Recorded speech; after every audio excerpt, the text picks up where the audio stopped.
tonight's session, we have the River Park North Channel Outlet Development discussion on water and sewer rates, and after that we'll do a discussion on the deer herd. So at this time, we'll take public comments on the work session related items. Anyone who wants to make a comment, please come forward. Your comments are going to be limited to 5 minutes. And when you come forward, please state your name and address. Is there anyone who'd like to comment on tonight's agenda?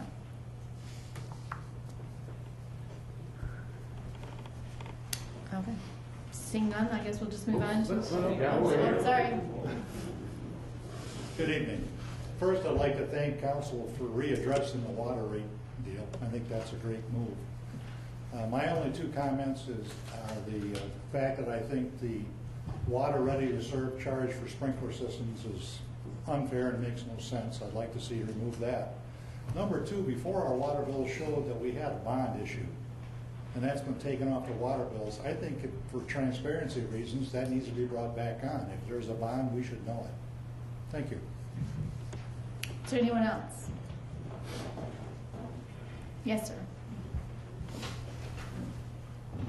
On 4th Street. I talked to a few people where they came up to me and talked to me about the development on Washington Street. They're in favor of it. The only thing they don't like is allowing them to take 30 spaces of parking in the park there. They were talking about the best thing for them developers to do is try to swing a deal with the Bastrap people for the old Bastrap building and buy that and put the parking place right in there. Thank you. Is there anyone else?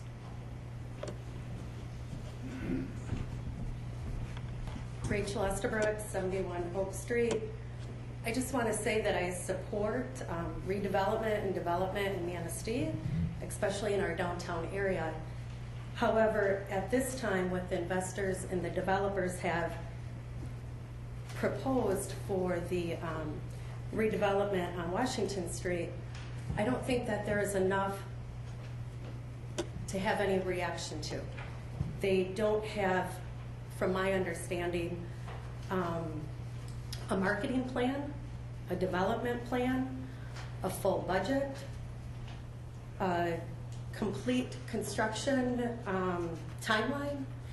And I think as of right now, they're putting a lot of the financial burden on the city and taxpayers without taking full responsibility and showing what they have and what they can contribute to the project.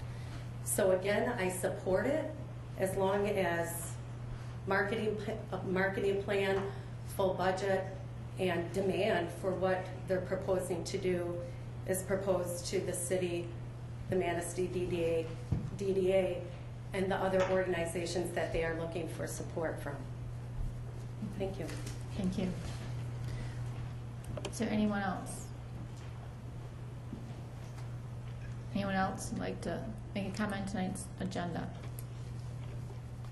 Seeing none, we'll move on. Thank you, Mayor Kinney. First item up this evening is a discussion on the River Park. Ed Bradford's going to do some initial introductions of that as the BRA liaison for the city of Manistee, and that will be followed up by a presentation which is in front of you tonight. Thank you, Council. I just want to make a few comments regarding the proposed South Washington area redevelopment project.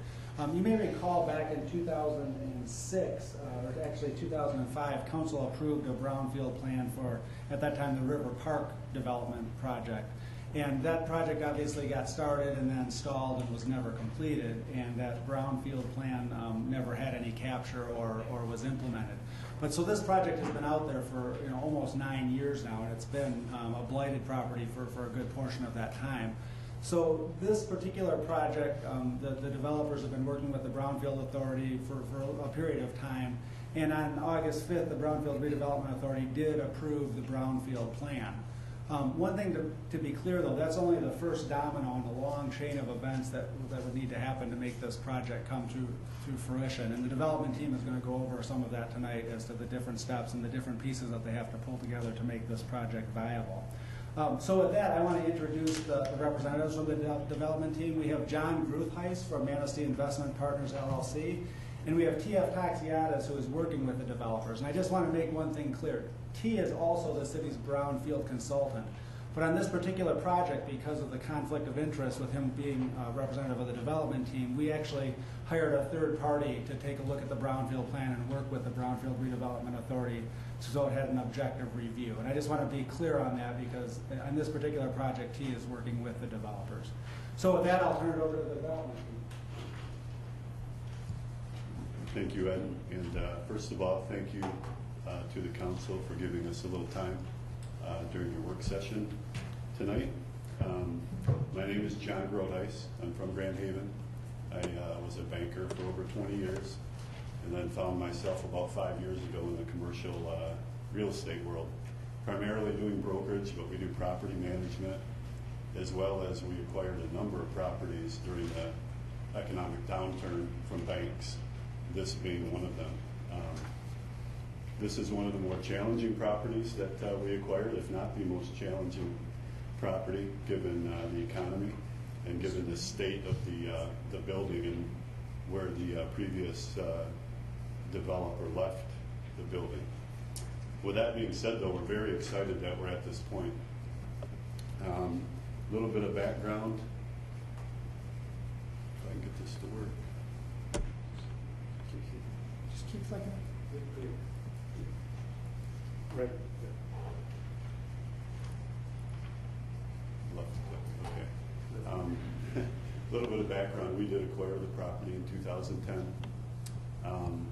I am part of the DDA and have been for a long time in Grand Haven. I now sit on a committee of the DDA, and having owned the River Park building, we're waiting for the economy to turn around, when our prices per square foot going to make sense again for us to build out the building. Well, as part of my DDA committee responsibility, I was asked to attend a seminar in Grass Lake. And lo and behold, the whole seminar dealt with incentives that can be used to redevelop properties. And it worked and does work well in many communities. And it got my mind working, and that's where we started to explore sooner than later redeveloping this property here in Manistee. I continue to think it has great potential.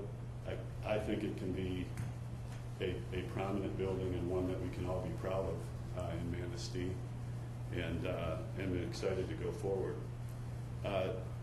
After that seminar, we began discussions with the city, the DDA, the Association for Economic Success, and the state. In fact, I believe in June of 2012, we had all those groups present at the building and discussed possibilities. I know that the DDA has turned over quite a bit up here since then, but we did have everyone involved initially looking through the prospects and what we had hoped to do. Initial plans for the building were for 16 Mishta rental apartments. We started looking at the site at that point and thought, you know what, even though it may not be mandated, we think we have a parking situation there that we should take care of, even though there is public parking across the street. So in 2013, we acquired the North Channel Outlet Building, which is the building to the north, as well as what everyone referred to as the Groves property, which wraps around it to the north, and then on the west side and all the way up the river. We think we've done some layouts that we're going to be able to have 60 to 70 parking spaces there. So pretty comfortable the way that will end up laying out.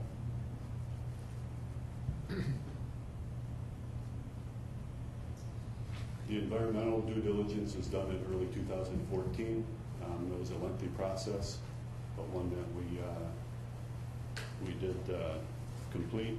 And then, of course, here we are today talking about what we'd like to do going forward. Probably all recognize the building, but thought we would throw it up there again. I'm embarrassed a bit that we've owned the building as long as we have, and it looks like it does.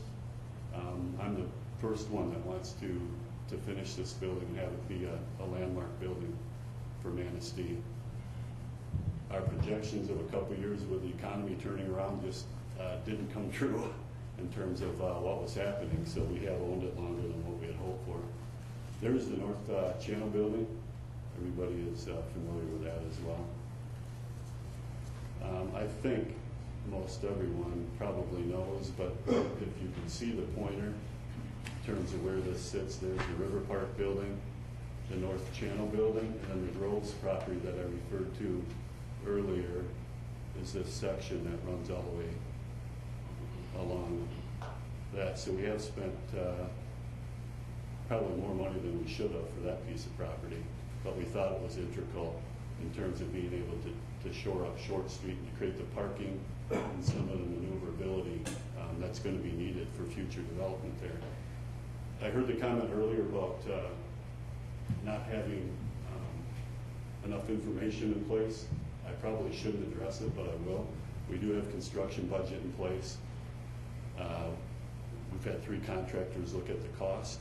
We've pulled numerous local reports in terms of what's selling, at what price, and where it is, and how it compares to our project.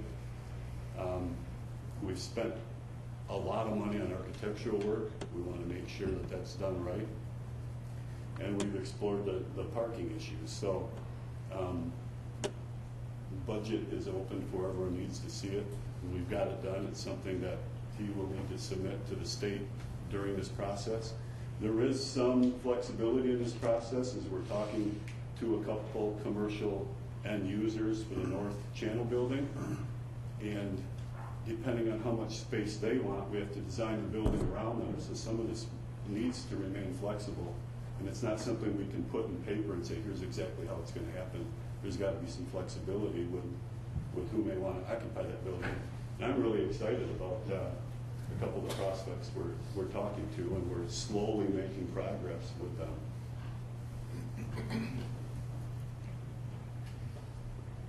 The proposed project obviously is going to be a partnership between Manistee Investment Partners, the city, and the state.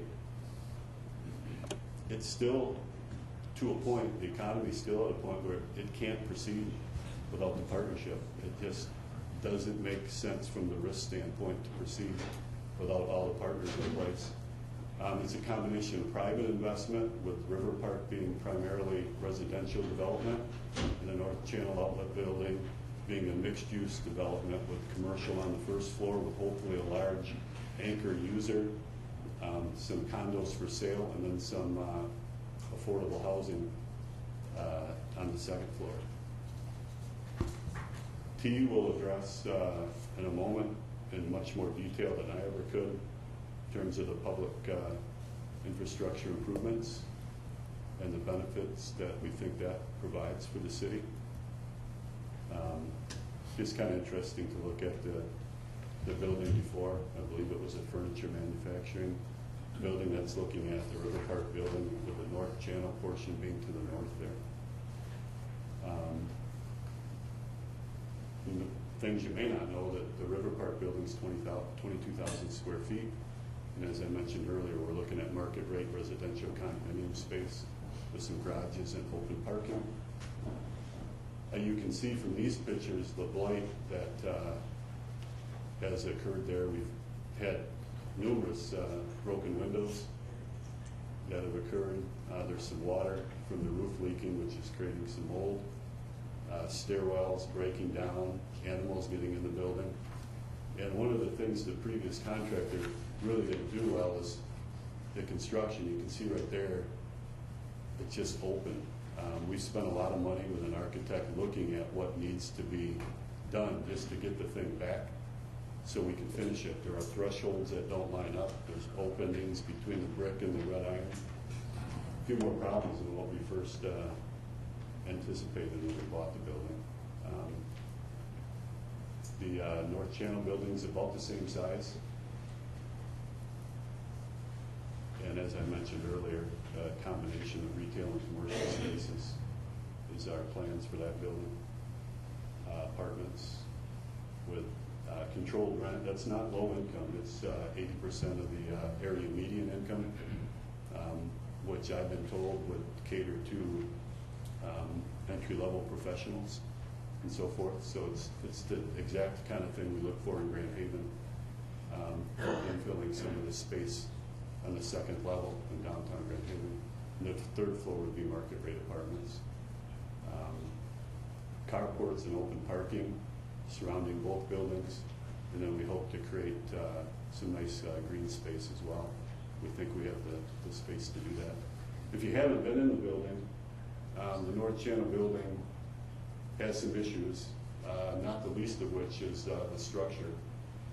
We've had an engineering report done, again, more due diligence that maybe the DDA hasn't seen.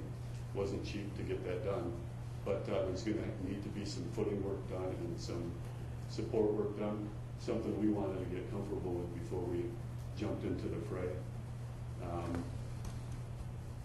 From the roof leaking, there's floorboards that are damaged. The exterior of the building, the west wall is falling apart. And the north wall, I actually think was a shared wall with the remainder of the building. And that thing is probably dangerous right now in terms of possibly toppling over. So that wall needs to be taken out completely. So just a few things that we've uncovered there. On-site development, we touched on this: interior and exterior building demolition and removal, structural reinforcement. There's contaminated soils that need to be removed, both inside and outside, and then there's some lead-based paint issues in the building. And then part of the process of the baseline would be to cap the exterior contaminated soils that would remain there. So there's the asbestos and the lead-based paint problems, and then site grading and balancing, especially along Short Street to try to shore up that bank. Estimated cost for those things, just to get this thing to a point that we're ready to start to provide some finishes, is $560,000. So again, that is a cost we've had bid out by more than one contractor. I think T will touch now on the public infrastructure improvements that are planned.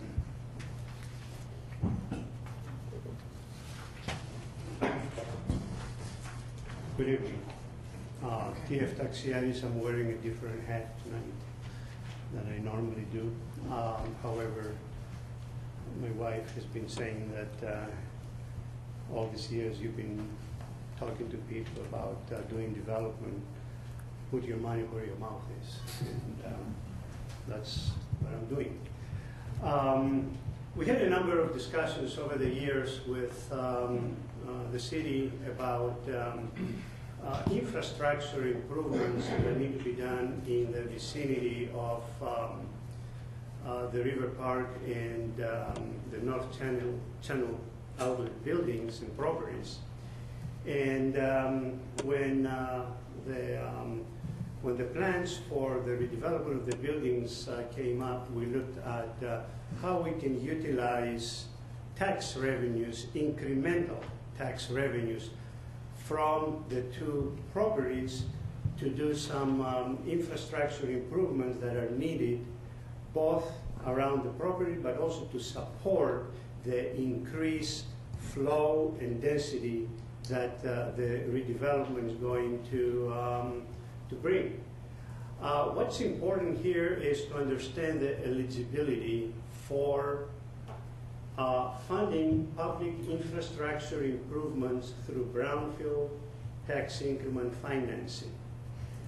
The only public infrastructure improvements that are needed for the project and or are adjacent or contiguous or leading to the project can be funded through brownfield TIF. The Brownfield Authority cannot take brownfield TIF and use it elsewhere in the city. It's just illegal. So in discussions with city, the public infrastructure improvements that were identified were the sanitary sewer that needs to be replaced. That's the one. I have some photographs in the next slide. That's the sewer that hangs over the river when the water level is low. Associated with that is upgrades to the wastewater pump station at which is currently located southeast of Century Terrace Apartments. There is need for a water main extension from the east side of Washington Street into the development. Currently, there is no water for River Park Place. Sword Street to the west of the two properties has to be stabilized. It's eroding into the property. Excuse me. The Memorial Drive may be resurfaced over some time, being adjacent to the to Veterans Memorial Park. There can be a streetscape that will be installed along Washington Street and Fifth Avenue around the two properties. And there can be improvements to the Veterans Memorial Park, and that will be on the north and west ends of the park, as related to parking improvements, landscaping, streetscaping. The estimates for the public infrastructure improvements are a little over $2.5 million, which is a substantial amount. And however, the site conditions required that level of expenditure. There is Sword Street with erosion down into the North Channel property. Same thing here. We're looking west at an old retaining wall along Sword Street that has to be enhanced and partially replaced. This is the section of Washington Street and Fifth Avenue that where streetscape may be constructed. There is the sewer that's hanging over the river. You cannot see it this year because water levels are high, but that is an accident waiting to happen. That has to be replaced. And of course, the associated pump station also has to be upgraded. Some financial information about the project. Currently, the redevelopment cost for the River Park property is about $1.9 million. The equivalent cost for the North Channel property, about $2.2 million. And that's just on the property, the buildings. And then, as I said before, about $2.6 million in public infrastructure improvements around the two buildings. The current taxable value of all of the parcels combined currently is $343,000 and some change. And the associated annual taxes are a bit over $20,000. That amount becomes, and this taxable value becomes the baseline under a tax increment financing program. The future taxable value of the parcels is currently estimated, or the development, I should say, is estimated at $2.2 million. That's based on discussions with the city assessor trying to see through her crystal ball on what the values are going to be, property values are going to be in the future. And based on this taxable value, the future annual taxes are estimated at about $130,000 from all of the properties combined. So it's the difference between the current taxes and the future taxes. That is the increment that will be captured if the project proceeds and be used for captured by the Brownfield Authority, the city's Brownfield Authority, and used for reimbursement of development costs and public infrastructure improvements. There is again an aerial photo of the Brownfield area. So currently, the Brownfield eligible area is called, as it is called, and it's as defined by Act 381, that's the Brownfield Act, consists of the River Park property, the 3 North Channel outlet properties, 2 and 3, and this small parcel is part of the North Channel. And then we have contiguous properties to the west. That's the city property, which may be redeveloped sometime in the future. That's why it was included in the plan. And the city property, the city park, that is also contiguous to these 2 properties. The Brownfield Act requires that we define in a Brownfield plan that we define the eligible properties. There are 6 parcels. There is 1 parcel, the River Park Place. That is a facility. Facility means that it has some contamination above state cleanup criteria. It is blighted, and it is functionally obsolete. Those 3 conditions make it a brownfield.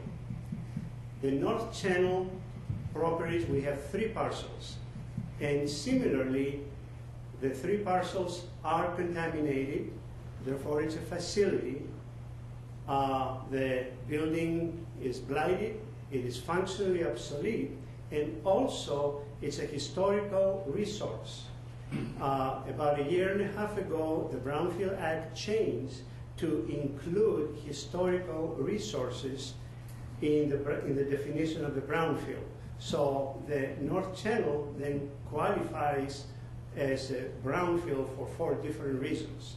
And then the 2 city parcels to the west and to the east are included in the plan, can be included in the plan as eligible properties because they're contiguous to these parcels.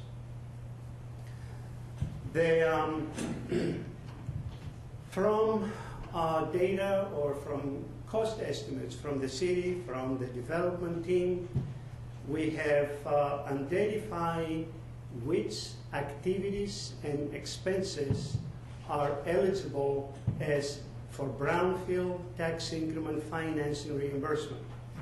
And we have approximately 166, 167,000 in environmental costs. We have almost 3 million in non-environmental. That includes site work as well as public infrastructure improvements. And it also includes capture for the BRA's administrative costs over 30 years, which is the duration of the plan, which I will talk about in a minute. All these elements are defined as allowed by law or required by law. In putting together the estimate of the tax increments that may be captured by the Brownfield Authority from the 2 properties, we went with the assumption that the capture will last for 30 years, that's the maximum allowed currently, that there will be a abatement, a partial abatement for real property under the Obsolete Property Rehabilitation Act for the North Channel outlet building, that there will be a 7-year neighborhood enterprise zone abatement for the real property on the River Park Place building. We utilize existing or current tax rates, understanding that over 30 years things may change. Some rates are going to go up, some millages are going to be added, some are going to be deleted or reduced, but the Brownfield Act requires that we go with developing projections based on current tax rates. In discussions with the city assessor, we projected that the increase in the taxable values of these properties are going to be average of about 1.5% a year. We have seen as high as 3% a year increases and as low as almost minus 1.1% in the last few years. This is conservative number. Again, it's looking at the assessors and mine crystal balls, trying to estimate what that rate is going to be. Again, these factors or changes in any of these assumptions will change the amount of capture that will be available over the life of the plan. So, as it stands, we have estimated that for the life of the Brownfield plan, there will be a capture of tax increments of about 3.3 million. That excludes school debt service or any other debt or bond repayments that we may have in the future. The Brownfield Act does not allow the Brownfield Authority to capture debt or bond payment taxes.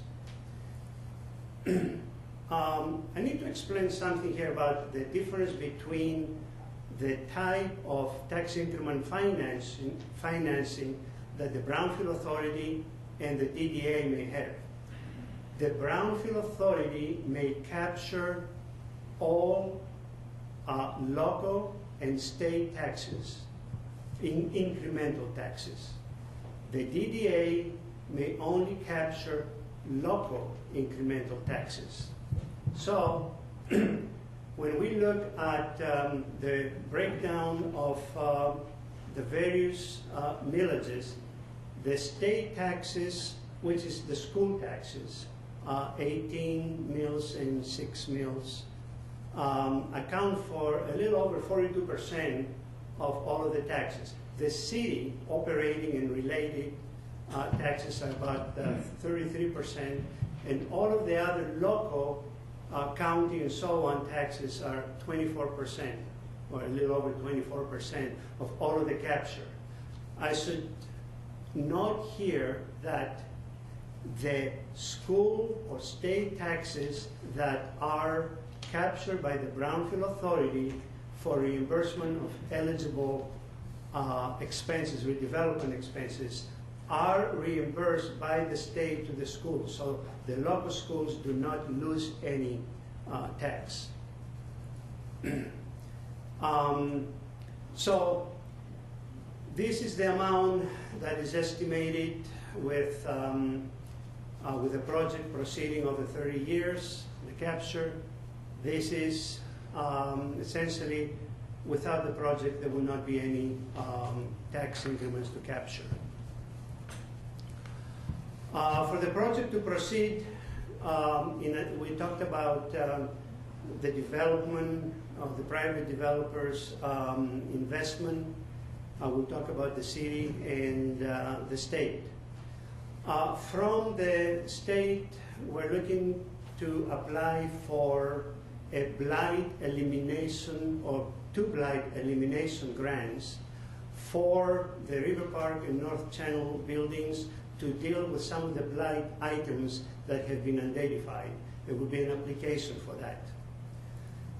The second component of the state financial support is an application for MISTA, that's the Michigan State Housing Development Authority rental development grant. That's for the 8 apartments on the second floor of the North Channel. Now, this is similar to the MISTA rental rehab residential units that are already in the downtown. There is at least 10 or 12 that I know, and there is another dozen buildings in the city that were rehabilitated through MISTA grant. That's for people at 80% of the area median income, which for two people is about $34,000 a year. And that is an income that would qualify a lot of people in the city, especially starting professionals, various people working at the casino, at the city, at the prison. So that's the second part, the second type of grant we're going to be applying through the state. Once we have the two businesses, two of the three businesses committed for the North Channel outlet building, then we'll apply for a state job creation grant that will help those businesses with purchasing and setting up equipment. And I think we can, I think it's probably public knowledge for a lot of people that we are pursuing at least one of the businesses to be a microbrewery and with related type of business. So there are negotiations with users, potential users of that property. And that's what that grant, job creation grant is going to be for.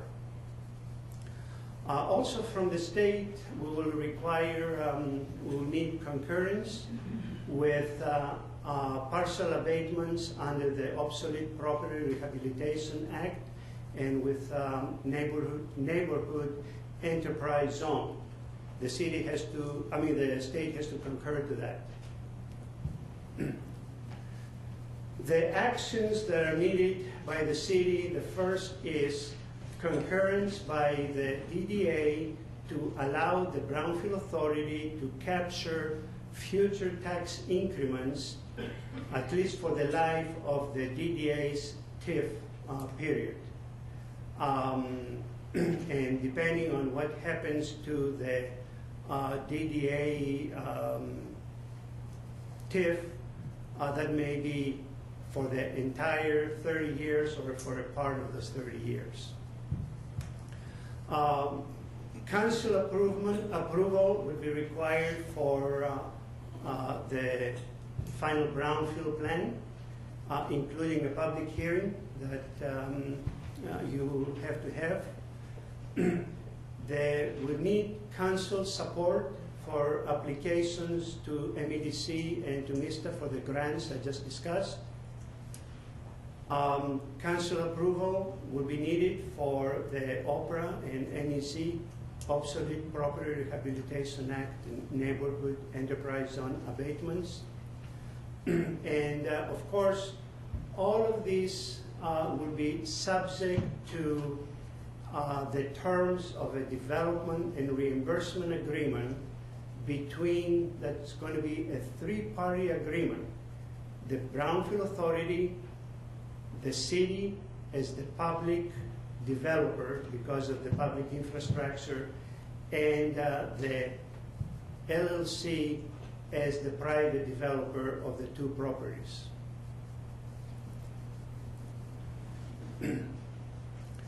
Concurring with putting the project together and applying for grants, abatements, and so on, we'll have to have approval by the state, the Michigan Department of Environmental Quality and the Michigan Economic Development Corporation for approval of our work plan, which will be developed, and approval for the Brownfield Authority to capture the state incremental taxes that I talked about earlier.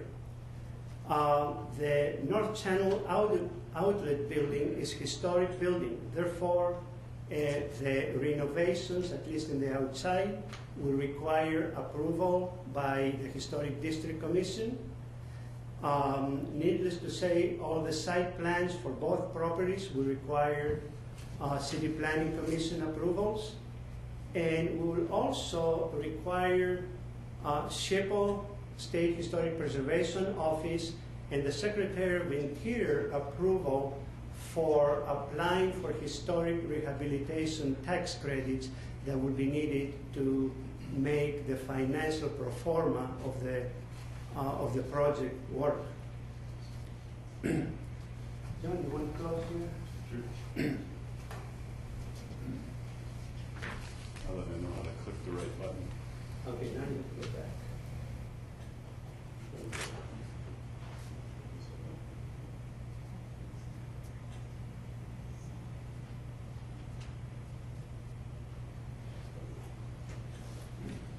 I guess in conclusion, thank you again for taking the time. We are excited, despite me being a little nervous being up here. We're excited to move forward with the project. It's been a long time coming. First and foremost, we're excited to remove the visible blight. I don't like having my name attached to the building sitting there like that. We're excited to get that done. We think a very positive thing, and we talk about this in Grand Haven all the time, is the creation of residential units in our downtown. We think that's a great thing. We think that'll be a great thing for this corridor and for your downtown. It's just going to increase the number of people walking around, eating, shopping, doing business downtown, and that can spread throughout your downtown area. He's talked a lot about the tax base increase. And then also, when we first bought the property, I'd heard rumors about there was going to be a possible boardwalk going along the north side of the building. And I kept asking, well, when's that going to be done? Because that's going to be pretty cool. Well, I didn't really realize at the time that those public infrastructure improvements are kind of dependent on our project being built. So he talked about the public infrastructure things that are going to happen there. So a lot of good things, and things that we can really have fun with going forward. This one's hot off the press. In fact, I think we received it this afternoon. Kind of a rendering of what it may look like. At one time, there were special use boat permits, slips available there. I know they're drawn in the wrong way here and would have to be reconfigured if they were available going forward, but just gives you a feel for what can be done even with the hillside and the building going forward. So I guess in conclusion, thanks again, and we look forward to partnering going forward. I think it can really be a mutual benefit to everyone involved.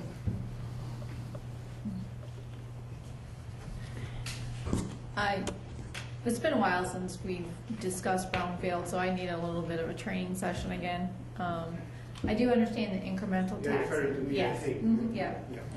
Again, can you explain to me what is the benefit? First of all, the brownfield, is that the city brownfield or is that the Yes, county? it's the city. This is the city. All right, that incremental taxing, I'm trying to understand the benefits to the project by the brownfield capturing that incremental tax over the 30 years, estimating almost 3.3 million. Where does that, are they actually paying that tax? Where is that going? Or is that credits against the project? I just need an Okay. education again. Let's assume, just to simplify things, that the project or a property today pays $10,000 in taxes. When the property is redeveloped and its taxable value increases, and let's say for discussion purposes that the new taxes are $50,000, we have $40,000 of taxes, incremental taxes. The $40,000 the incremental taxes may be captured by the Brownfield Authority and used for reimbursement of eligible redevelopment activities. So over a period of time. So the property will be paying taxes every year. The Brownfield Authority will be capturing the taxes, let's say the 50,000. The 10,000 that was the baseline tax continues going to the city, the schools, the other taxing jurisdictions. So that remains constant. It is the 40,000, that increment that is captured by the Brownfield Authority, similar to the way that the DDA captures, except the DDA only captures local taxes. And then the Brownfield Authority will be capturing those 40,000 every year and will be reimbursing the private and the public developer, in this case, for their eligible expenses. So if the developer, say, has 100,000 in eligible redevelopment expenses, the city, in this case, is what, the 5 times, so say has $500,000 in reimbursable infrastructure improvement expenses. The 40,000 that will be captured every year by the Brownfield Authority will be paying the developer, the private developer, and the public developer for what they have incurred. So in the case of the private developer, the development team is going to borrow money from the bank. And as capture is, TIF capture is given back to the developer will be paying the bank. On the other side, the city, if let's say the city borrows money or floats a bond or whichever other mechanism to fund the public infrastructure improvements, the city will be getting part of that TIF every year towards repayment of their bond payment or whatever it may be. Okay? So that will go on, and in this case, because of the high cost of the public infrastructure improvements, it took 30 years to capture enough for full repayment of those expenses. What formula do you use to divide that, the captured? It's called negotiation. That's what I Yeah, and that's why I said earlier, there's going to be a development agreement. And the development agreement will be between the Brownfield Authority, because the Brownfield Authority captures and reimburses. So it will be the Brownfield Authority, the private developer, and the public developer. And we have to figure out how the annual TIF is going to be distributed, in what priority, and so on. So is the city outlaying the public, like for the new water system, the city's going to initially pay for that up front? Correct. Somehow. Is that public infrastructure improvements, that 2.6 estimated under the project financial information, there's public infrastructure improvements of 2.6 million. So the city is going to have to look at financing that improvement. We wouldn't necessarily have to do all of that work right up front. There's components of it, like the sewer bank and things that would have to be done, but some of that could be phased in and be built over time. But So those it wouldn't are have to also, necessarily all be financed up front. those are also in our future, Utility They are. infrastructure plan. yeah. The 6th Avenue pump station replacement and the Riverbank sewer rehab are already items that were included in that future bond project that we talked about. So those are projects that we have to do regardless of this project. This project would give us a vehicle to then finance and recoup the money that we're investing into them. I should add something else, in that if the city is successful to apply for some grants for the public infrastructure like CDBG, then there will be less expense that the city is going to have. And that we talked about a number of ways to get grants and other sources of funding for some of the public infrastructure, which is going to then decrease the number of years that capture will be required. The money that's captured from the, that is captured for the city for the public infrastructure, that has to be specifically used for that public infrastructure then? Yes, sir, absolutely. It's required by law. Act 381, the Brownfield Act, is very specific about what may be funded through tax increment financing, brownfield tax increment financing, and where, and under what conditions. Okay. And the 30 years begins at project completion? I believe I started the TIF tables. We have 4 tables.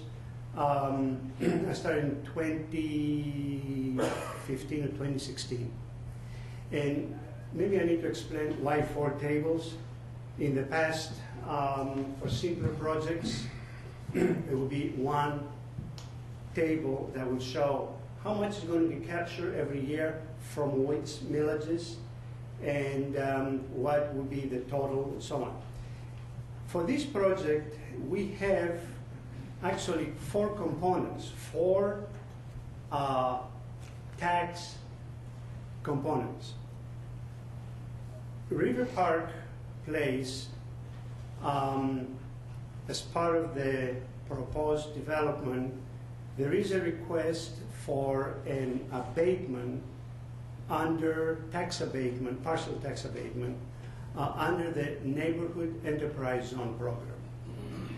That abatement applies only to the increased taxable value of the building, the real property.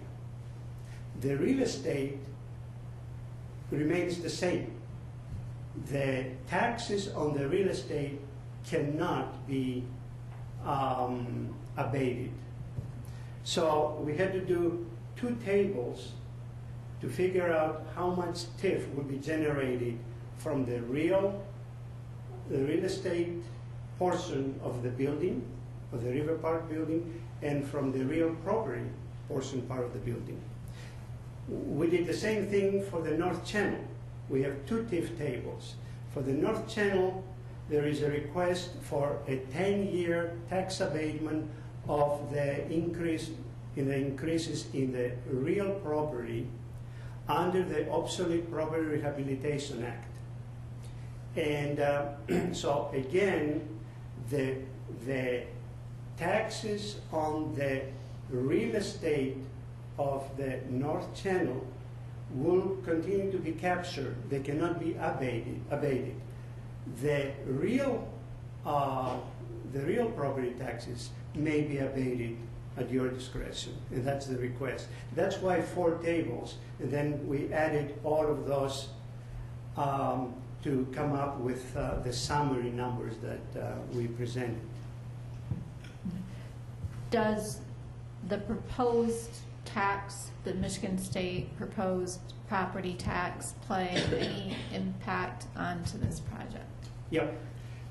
We did not include personal property tax in any of the calculations. Actually, starting about 2 years ago, we do not, I say people who do this, we do not plan on personal property tax capture because may or may not be there.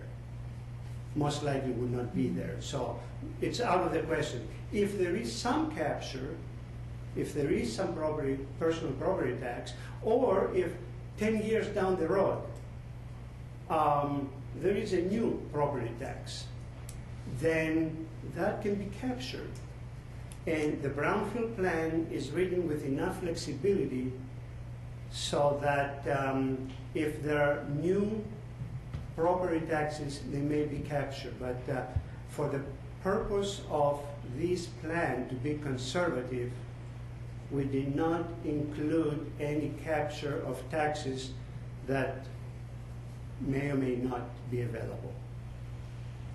And if they are, would that change the length, the years? Sure. It will Going reduce out. it. It'll reduce it, Sure.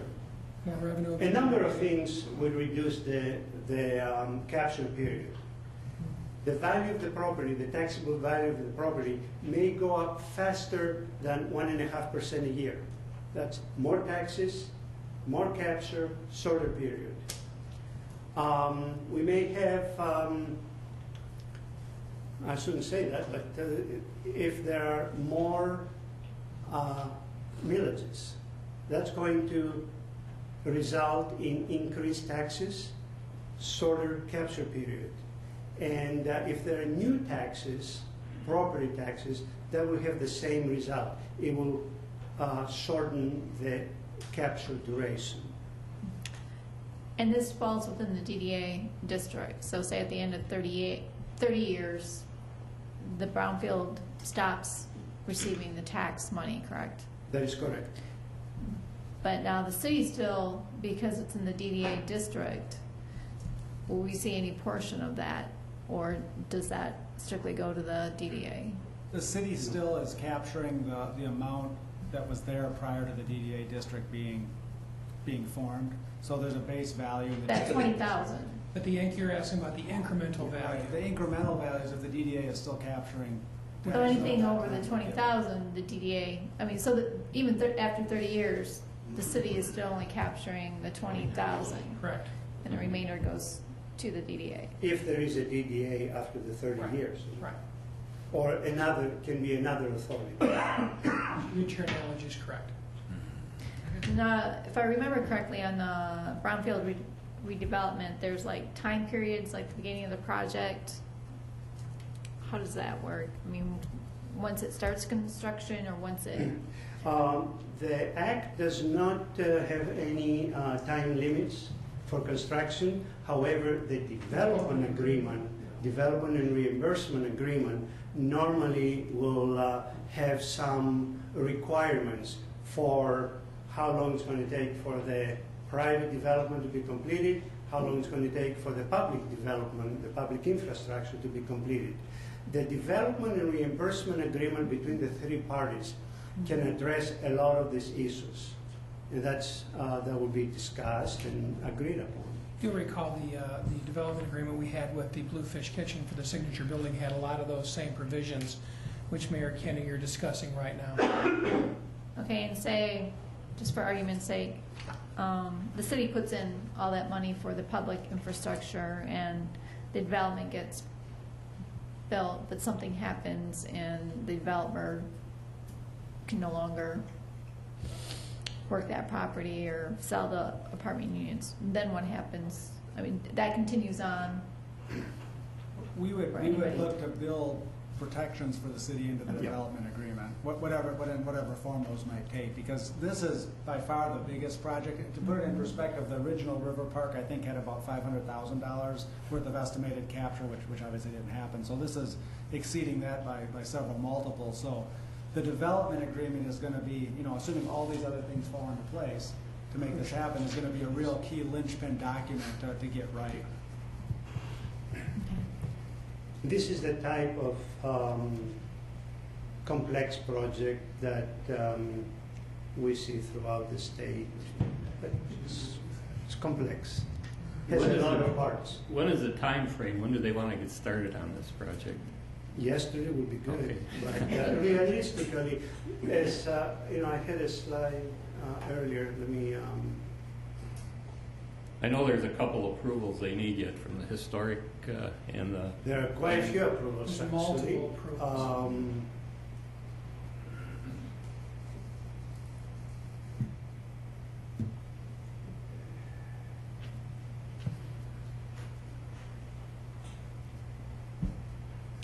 Okay, the first approval that is, or concurrence that it's needed is from the DDA. Okay? The next is your approval of the brownfield plan following a public hearing, which normally you have on the same evenings. That also includes notification to all affected taxing jurisdictions. But you do have, as the local governmental unit, you have veto power anyway. It would require council support for applying for the grants from the state. It would be council, or it's required council approval for the abatements, the partial abatements. And this is an item that usually takes some time. So to answer your question about timing, the desire is to start work at the River Park Place first because of its visibility and other factors. Still, this fall, it looks like it's going to be winter, early winter. But key to that development is the blight elimination grant from the state, from MEDC. That is the number one item that makes or breaks the project. And that grant has to be applied for by the city of Manistee. Yes. We'll have to be the applicant for that blight elimination grant through the MEDC. And the overall project at this point is, for planning purposes, we have 2 years, John? 2.5 years. A lot's going to depend on the market too, the real estate market. Any other questions? I think it's a great project.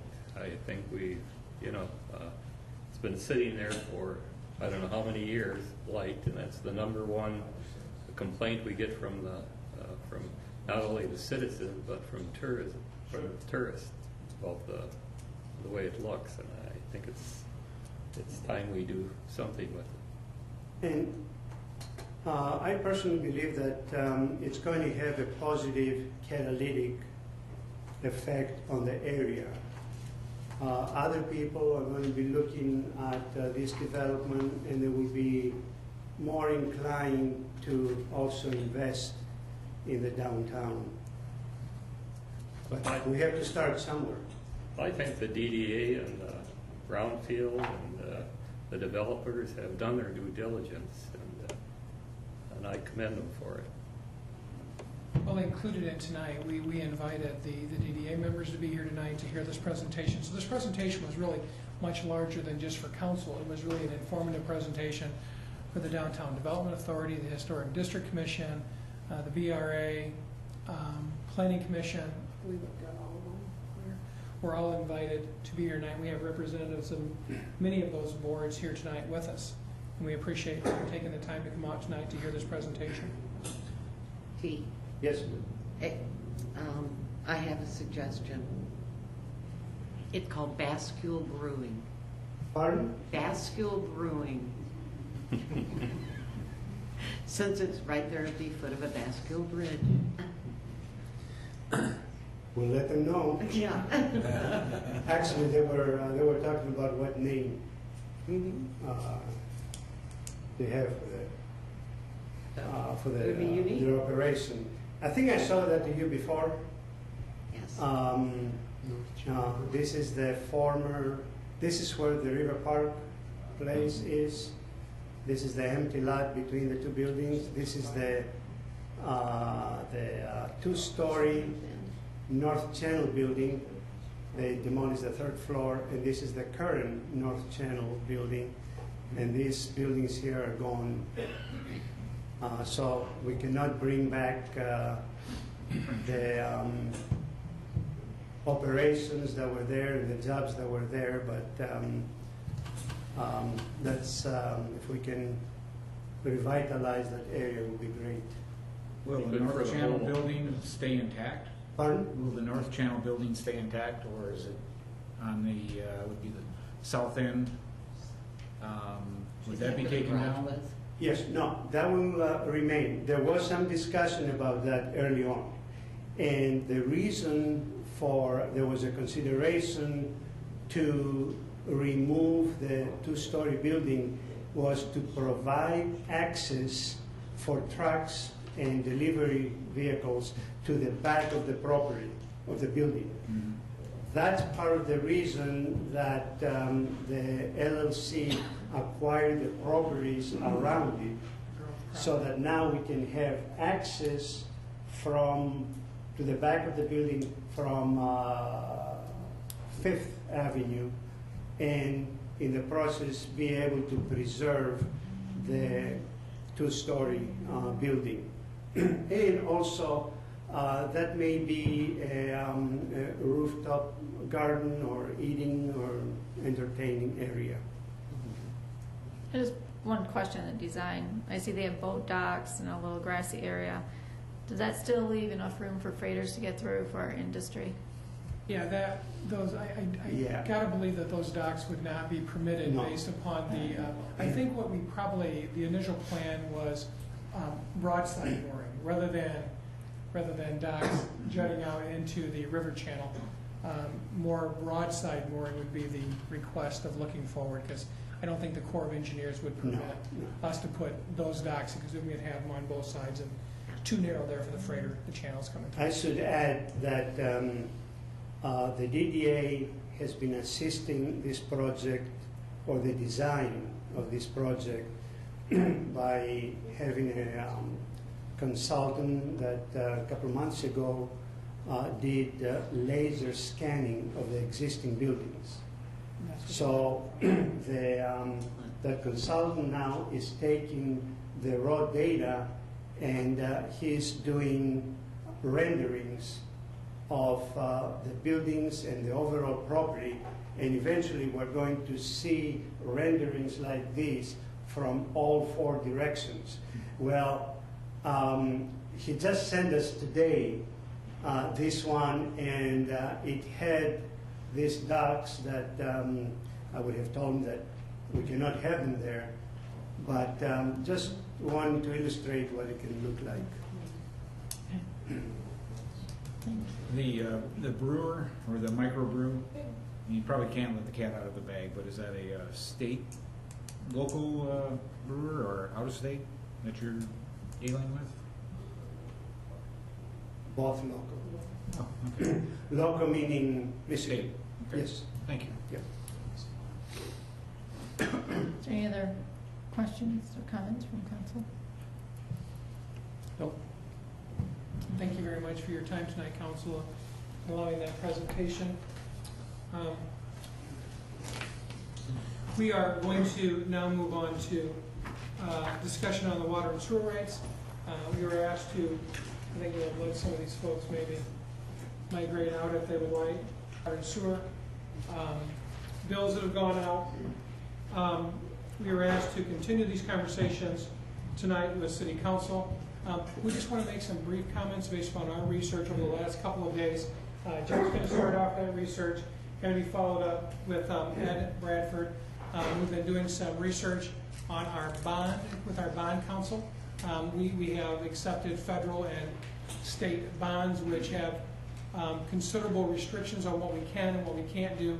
We wanted to make sure we were able to go over some of those things tonight too. So the goal for tonight for staff is just to provide you some additional information so it can help you with your conversation tonight and discussion.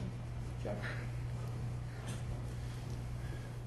The beginning of this is really to not so much the research, but kind of recap some of the things that Burton and Associates presented to council as part of that rate study.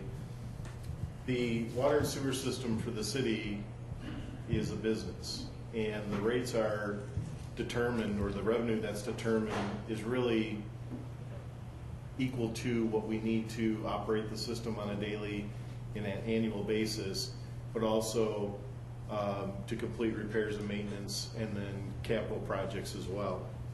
So in the past, we have simply on an annual basis reviewed expenditures that we see coming up in the upcoming year and years after that, and then adjusted rates accordingly to meet those requirements. We also saw that as we raised rates, there was not a direct correlation to revenues raised. So as an example, if we needed to make a 5% increase in our revenue stream, we may have had to increase the rates by 5.5% or 6% because there was customer influence on consumption. Rates go up, people try to use less, they invest in water saving measures. And the biggest example of that is a couple years ago when the Oaks Prison introduced a number of water saving measures, including lower flow toilets, different types of fixtures, restrictions on how often inmates could flush, and that resulted in a $400,000 reduction in revenues per year. So over the past probably 5-6 years, we have seen that as we raise the rates, the revenues don't increase at that same amount. Last year, the Rural Water Association of Michigan came to us and offered to do a rate study at no cost. And their primary reason for doing that was to help communities be able to deal with those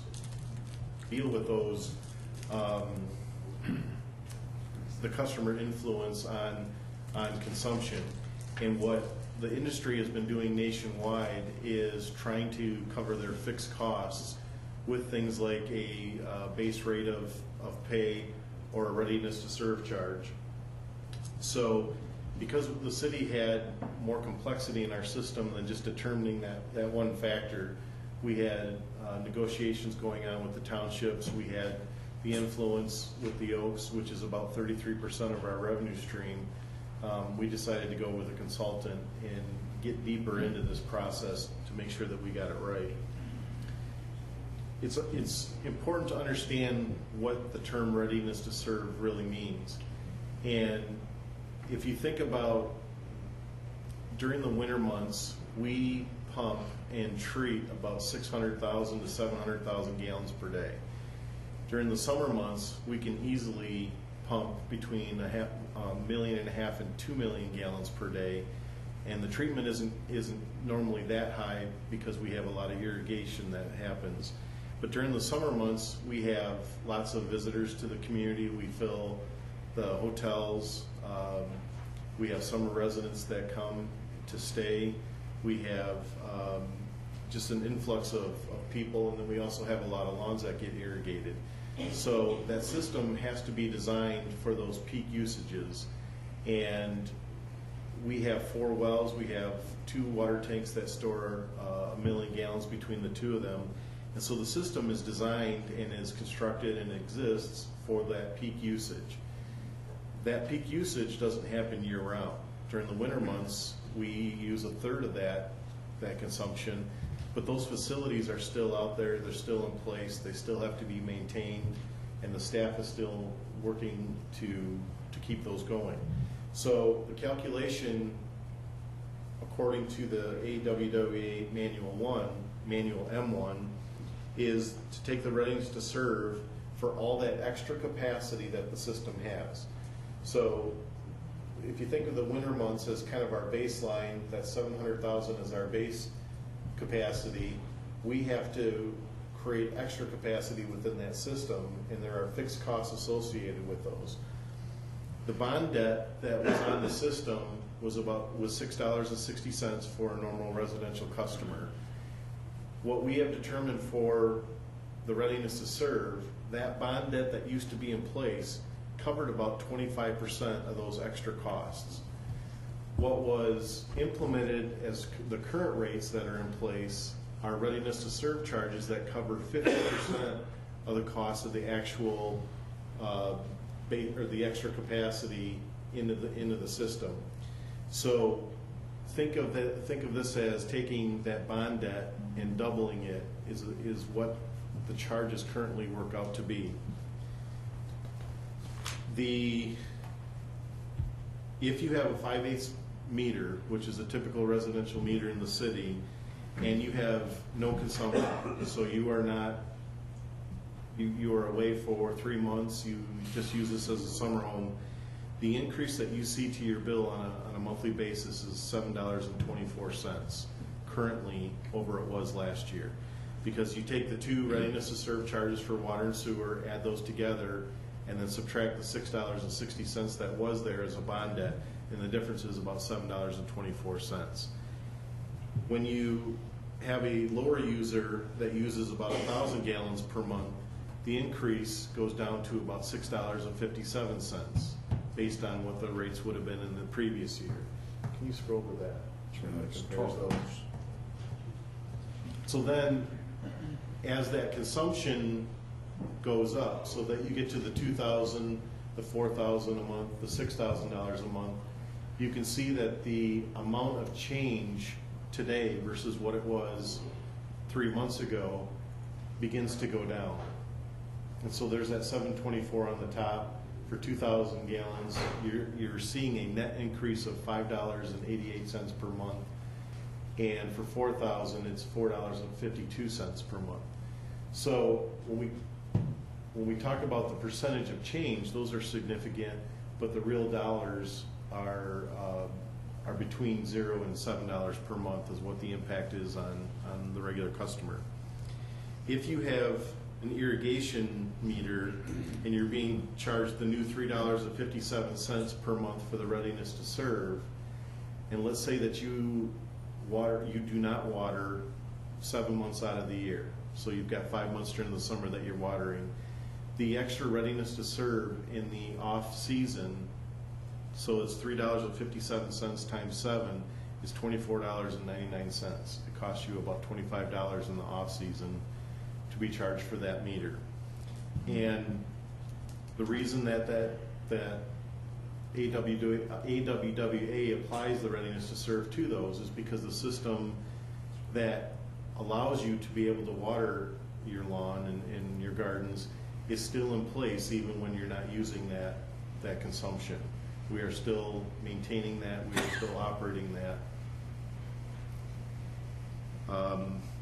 The other thing that I noticed was if you used 4,000 gallons a month through your irrigation meter, that would cost you the exact same as what you were paying last year for 4,000 gallons of irrigation.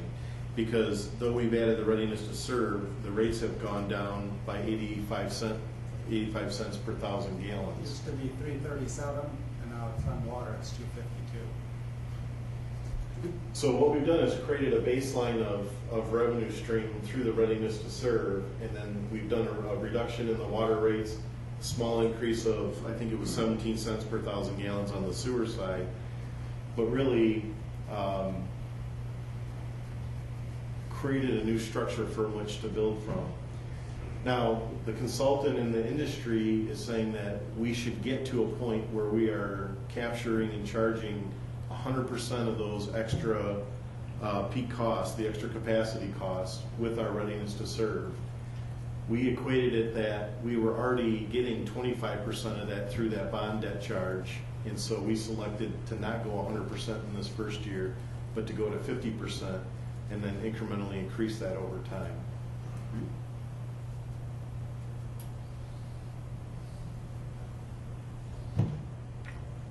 I have a comment. You said that the system is designed, right? And you gotta take in fire flows and everything else. Correct. Okay? So therefore, I have a pipe, my tap coming in, which is a 3/4 inch. So I'm already paying on that meter for that tap in there to provide that over the system. You already stated that. So if I pump off another meter for sprinkling, I've already paid for that tap. But now you're charging me RTS, but I can't get any more water, any more surplus than can originally come through that original tap. That's not right. You're making a fair statement of trying to go over and above, but for volume's sake and everything else, you're wrong. You cannot give me any more water that comes out of that. Right, I'm explaining what the M1 manual, how that breaks it down and why. And we simply took that methodology and applied it to our system. is what the consultant did. I disagree. I disagree with the design. The design has already been there. I think the design for the whole system is 4 million gallons or 3.8, something like that. And half your design, the reason for the water tank, or for fire protection. Correct. Okay.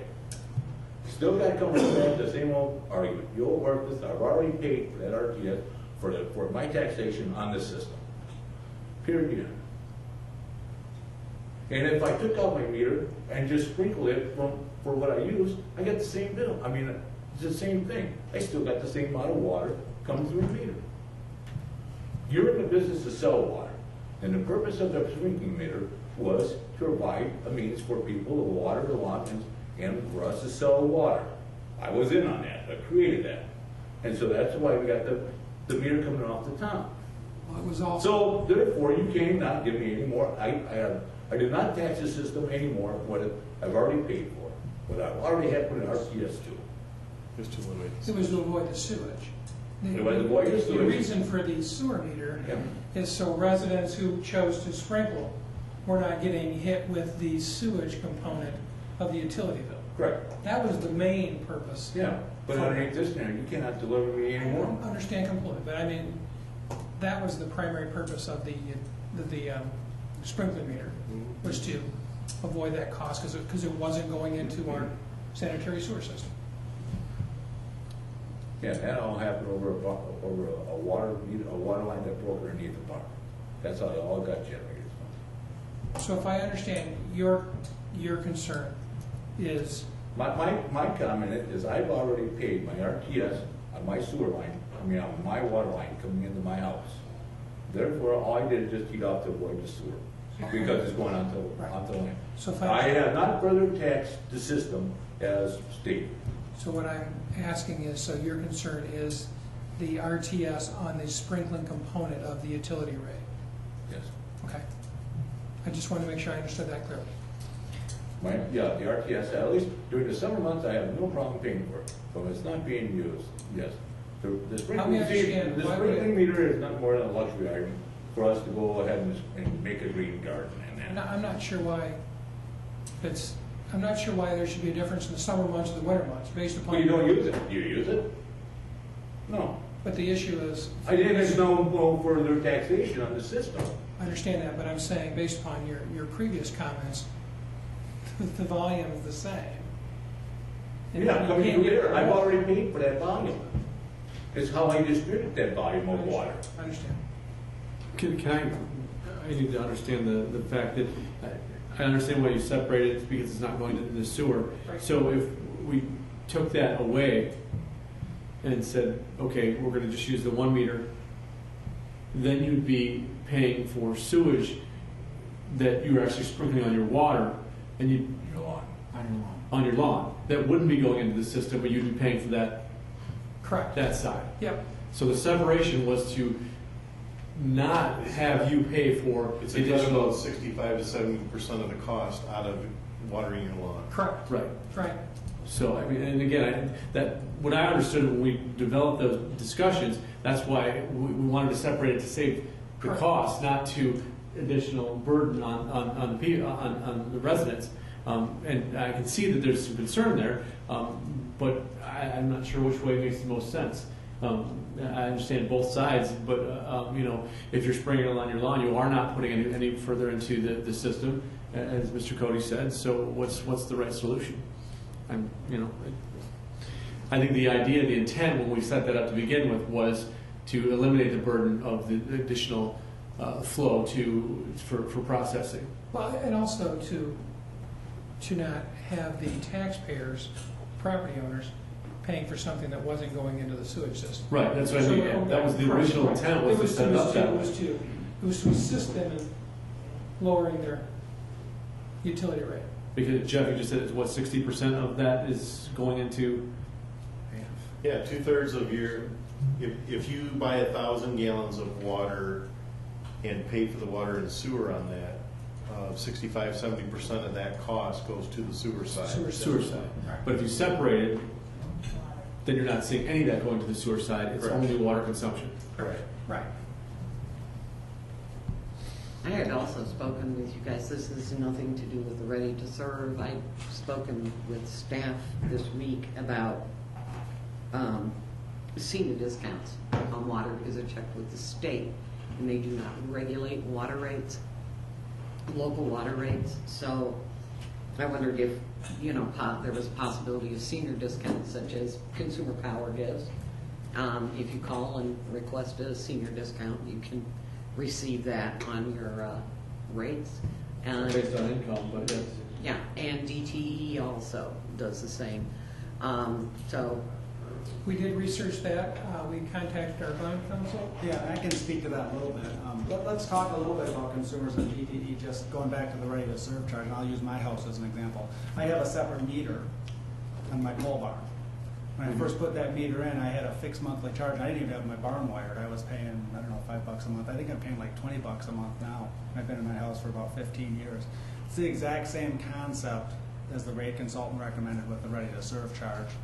It's a second meter. I could serve my barn off my meter at my house, but I elected to have a second meter.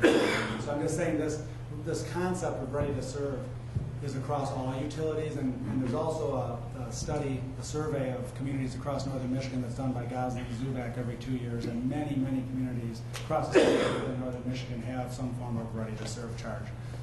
In fact, our bond debt charge that was mentioned, and I think a member of the audience brought that up earlier, when that was first put on the bill, which was before my tenure with the city, it was designed to be a fixed monthly component that was approximately enough to service the debt service on one bond that was issued. Since that time, it's never been updated because of the way the ordinance said it had to be, rates had to be calculated. We've issued millions and millions and millions more dollars of bonds.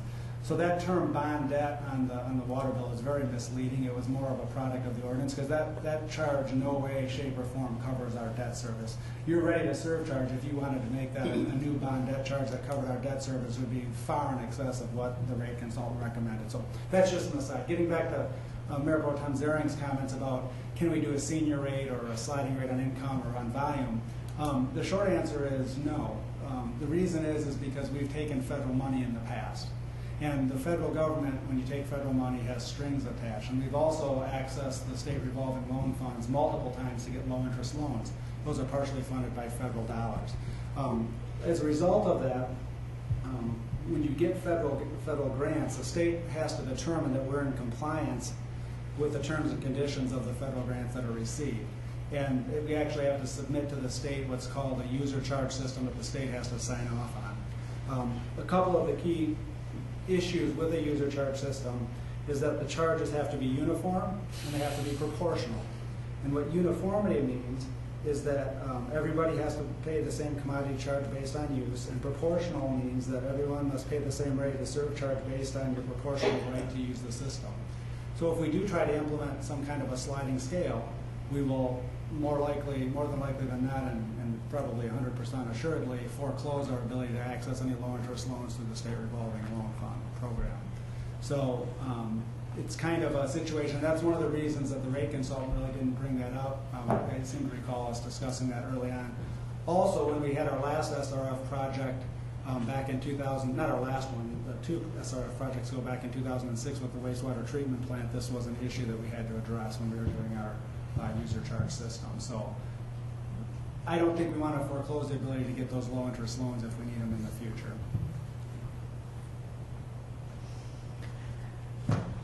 When the system was designed, the wastewater treatment system was designed, that was based on our usage at the time.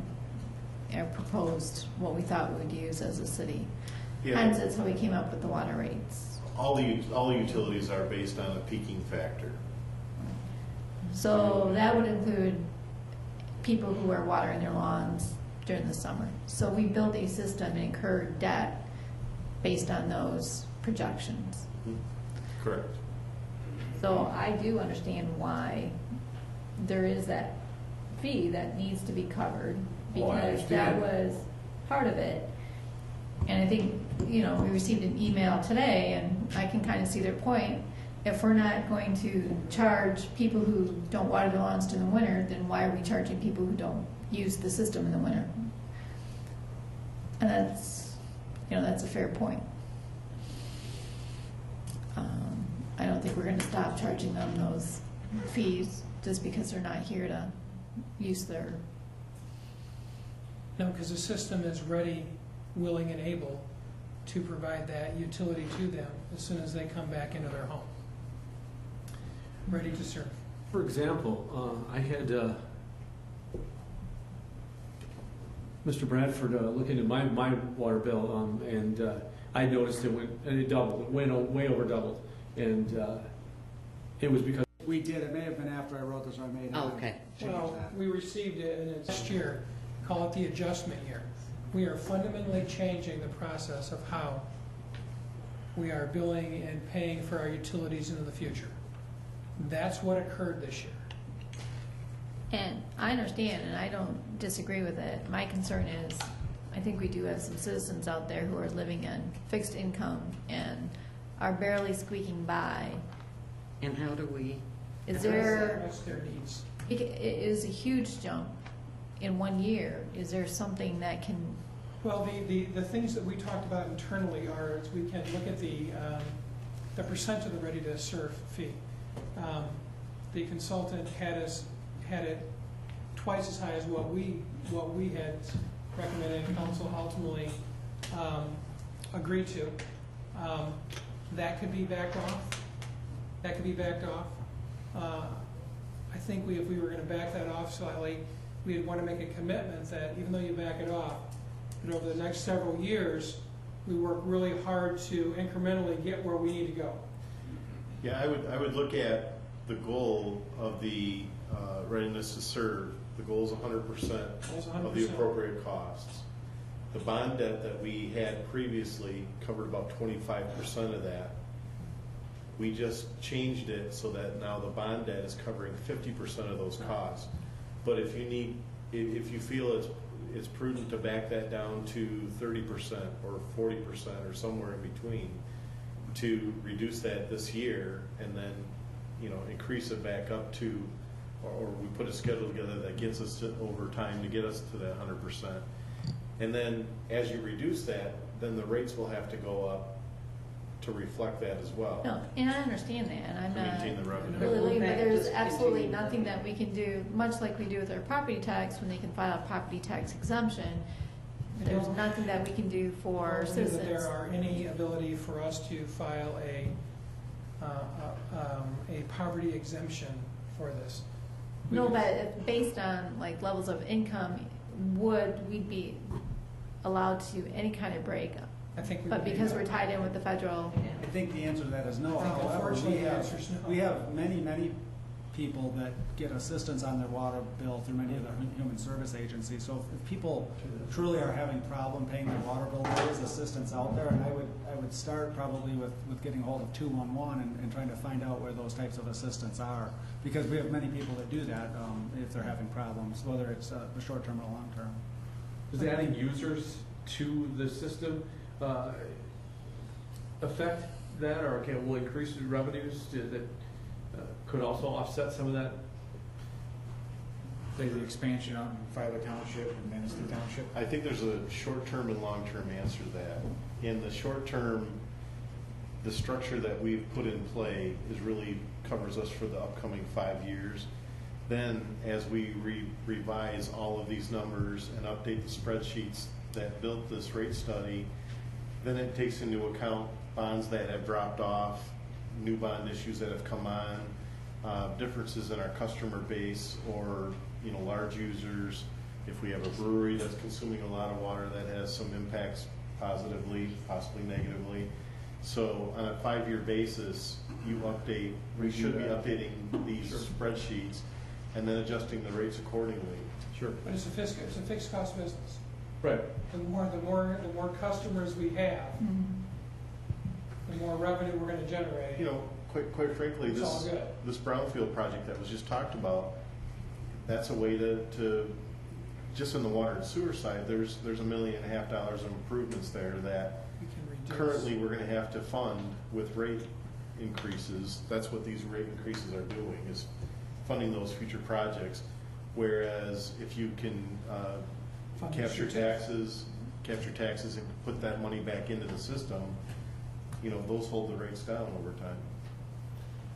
And one thing, just to talk about rates, the plan itself, one of the things that it was trying to do, so I can find the right slide, go in the other direction,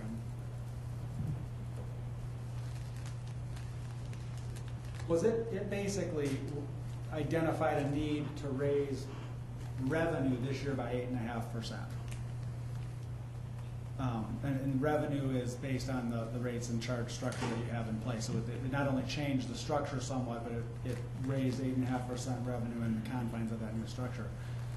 Next year, the plan proposed, because of the $3.5 million of water and sewer projects that were identified that need to be bonded for, another increase of revenue of 8.5%. But then after that, the plan is just slightly higher than a normal CPI and quite a bit less than a water and sewer CPI.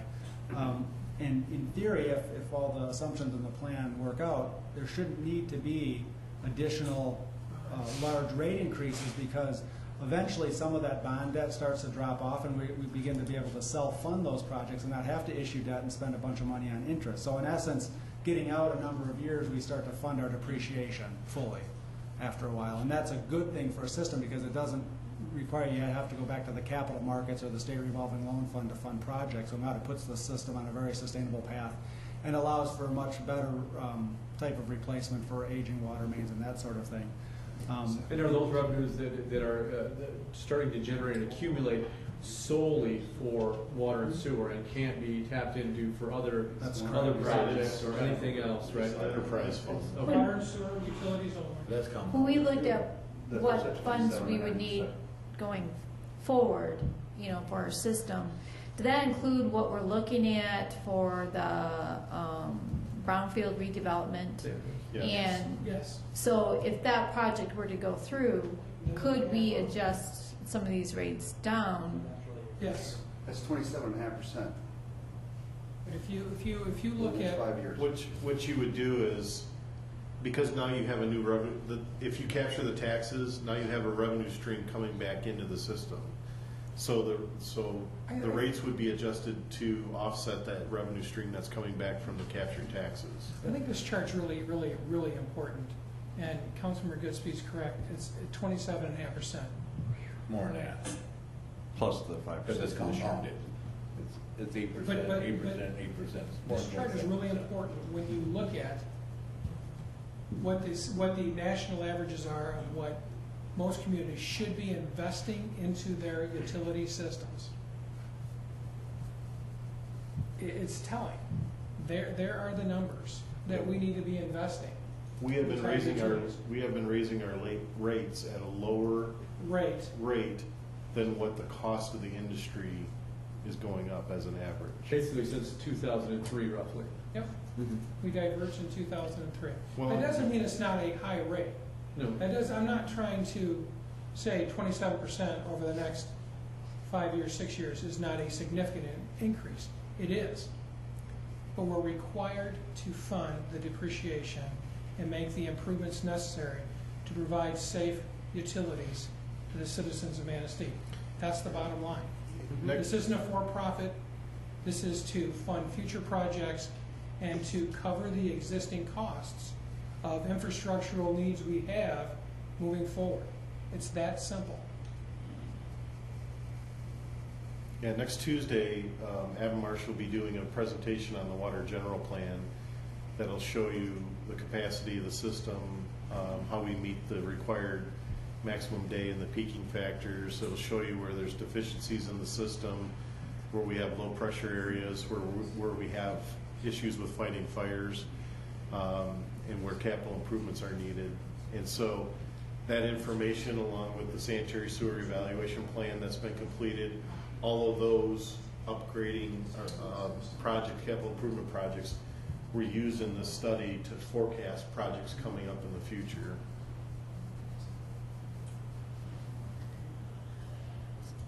So if there's nothing that we can really do, Well, the only thing if your concern is lower volume users, if that is the, my concern are the people who are struggling right now Sure, with these which new are- rates, who cannot, and I mean the ones that are really, really struggling. trying to meet those fixed income, more likely retirees who. So more likely, they're gonna be probably lower users. Right. I mean, they just naturally so. If you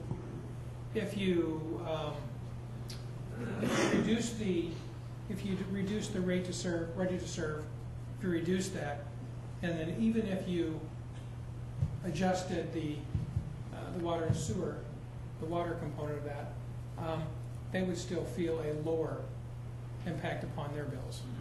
So what Mitch is saying is, Mayor, you could, let's say instead of recovering 50% of the system extra capacity costs, which is what the new 25%. structure puts into place, it was doing roughly 25%. So let's say you set it at 35% or 40 or somewhere in there.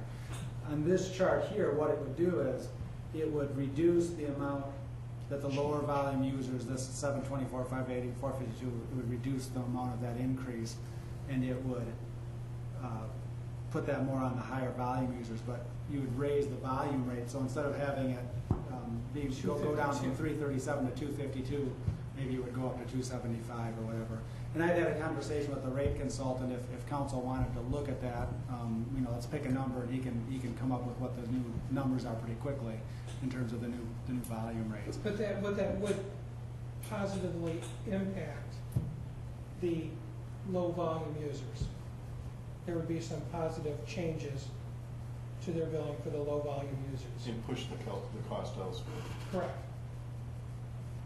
And then when we have to extend out the amount of years we increase that, maybe that schedule for that. Well, you would, in theory, if you let's say you reduce the amount, because the system design that the rate consultant came up with recovers about 20% of the costs, whereas before it used to be about 10%. So let's say you recovered 15% of the cost through the fixed charge.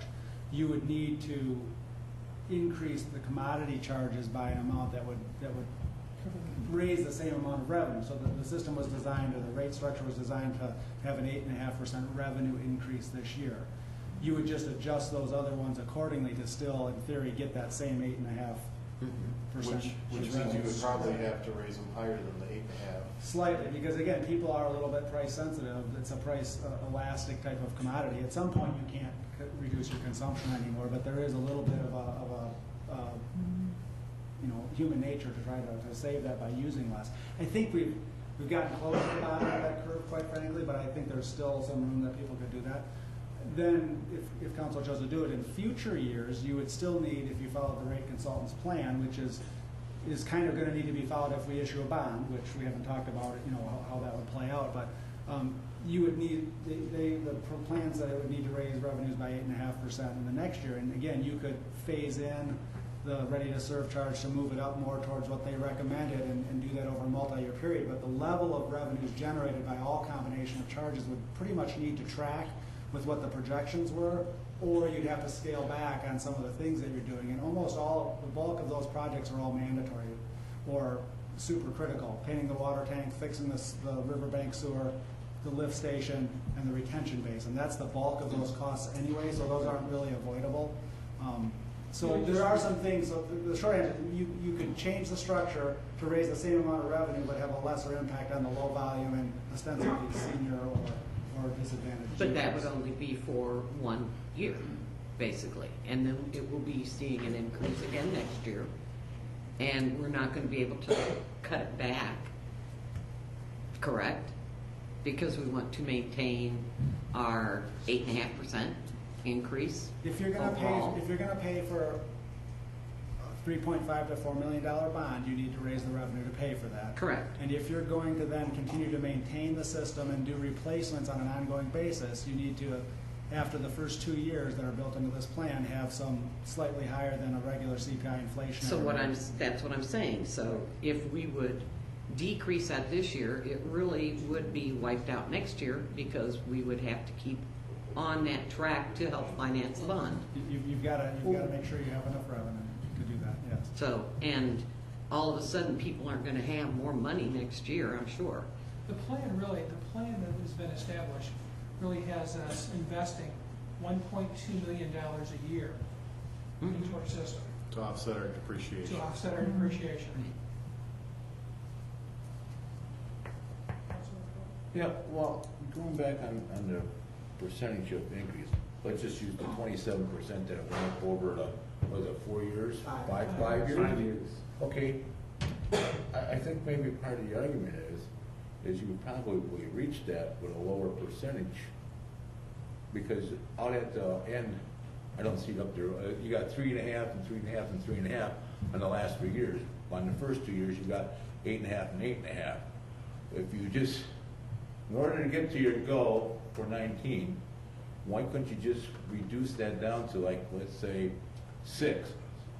5 times 6 is 30%, which is actually what that comes out to, because it's going to be compounding. So you could reduce it and still, we could create that goal coming up. No, but that's the goal of reaching 27% in 5 years. Why could you reduce that and still meet your goal? The actual goal is to reach 17% in 2 years. That's the critical factor, because we've got that $3.5 million of work that's due right now. And then the 3.5% is an assumption of just standard. What's all on that 3.5? Is that all approved? Riverbank sewer, 6th Avenue, painting the Maywood tank. Riverbank, when we're gonna look at the TIP program, that's not a full price then. It's still the bond. We still have to bond for that up front, and that's a vehicle to capture the back. Capture. The equalization. We'll capture the payment. It includes the equalization basin, closure of CSO 18. Yeah, general fund. Right. Yeah, could let it in the fund. Money is required to go towards those utility projects. So we looked at how we could spread those out and still meet the timeframes, and the 8.5 was the best we could do. All that means is you're trying to accelerate your own construction, your own capital improvement program. No, but Hold it up 1 year. Those capital improvement That's projects why have to we be need to done. do them now, because we've been holding them off for a year, holding them off. That's all I've heard for the 4 years I've sat on council. Let's hold this off for another year. Now we're at the point where we can't hold it off anymore. You're still gonna go up for the same bond. And stuff has been sitting there for a while. We're getting pressure from the DEQ to do those I projects. know that on the other stuff. We started the design of those 7 I was years just trying to ago. figure out how you meet your goal. And help out the people at the lower income and just everything. Councilmember Cody, one of the things we did to make, and we really had to work the numbers hard to keep the rate increases to where they were. One of the things we did is actually are considering capitalizing a year's worth of interest when we issue the bond in order to not have a bigger rate increase for those 2 years and actually push it out a year in terms of the repayment schedule. But there's some things you can do through the financing aspect to help, but you still have to raise enough revenue to pay back the debt service on that bond. And there's only so many ways to get there. But again, if council wanted to look at lessening the impact on the smaller volume users, we could go back to the rate consultant and say we want to recover only 40% of the extra capacity cost. What would that mean in terms of a ready-to-serve structure, and what would that mean in terms of a commodity rate? And I could have them do it for 30% or whatever range in there, and we could look at that. And it wouldn't take him long to punch those numbers in and get back to us, and he said he would do that. And I think realistically, that's going to take it from a $7 increase per month to a $5 increase per month. No, I'm not real interested. As you look at all our low-end users, our part-time users, only here through the summer. I think in the end, it does put a lot more pressure on the lower-income people in the long run. It might help them today, but I think in the long run. Is there a way that we can offer, if they come to the window or they're calling City Hall, instead of just saying 2-in-1? I mean, we can refer them to 2-in-1, but can we also provide them a little bit more information if they're needing help, to hand them a piece of paper and say, if you're really struggling, here's some avenues that you can pursue. Yeah, and Heather knows all the agencies that provide the assistance, so we could come up with another handout for that if people are struggling with that. Absolutely. And we can work with 2-in-1 since we help fund them as well to get some of that information. And as far as the second meter for the sprinkling system, I understand why we have that. I mean, it was all kind of built into our needs at the time and incurring those fixed costs. But it was also to reduce the sewage charges. Right. I mean, that to me that makes a lot of sense. It's Yes. 2/3 of the usage, and I would rather pay 1/3 of water usage versus the full 100%, like I did at my house. I mean, that was foolish not to consider that cost. So, and again, I think that was the initial strategy, is to not put additional burden on top of the rate increase, and have those separated, so they would only pay the 1/3 of the water usage versus the whole 100% for sewage or sewer. So, But you're not taxing the system any more than what you are, because you can't deliver any more water through that line, and you already paid for that. but it's not talking about delivery. It's talking about what's The done. consumption, you're in the business to sell water. But the system was designed for those users. An example would be if Eric went and installed the irrigation meter next week and then said, now I've got this meter, I'm gonna put a whole irrigation system into my yard. That would be done on a separate tap, because you can't produce enough pressure. Sure you can. Very hard. It all depends upon the size water line going in there. The point being, I would only pay Water usage. the water usage, not Not water the usage sewer. and sewage usage. And in That the is all winter big months, it on. would cost you $25 total for the 7 months For the that you 7 didn't months, use it. yes. Because the system is built to provide that water to you. Who wants to ask this? Who supports it and who doesn't on the council? Who supports my position and who doesn't? Anybody else on council? Anybody? Vote it up? Then vote it out. I don't think we can take a vote here tonight anyways. Oh, I'm just asking for opinion anyways. I believe the system was built with those users in mind, and if they wanted to have a separate meter for that, they're getting the benefit of not having to pay the sewer. I support Councilman Cody on his thinking of the delivery of the water for the sprinkling meter. Want to go on record on that? So I want to make sure I understand.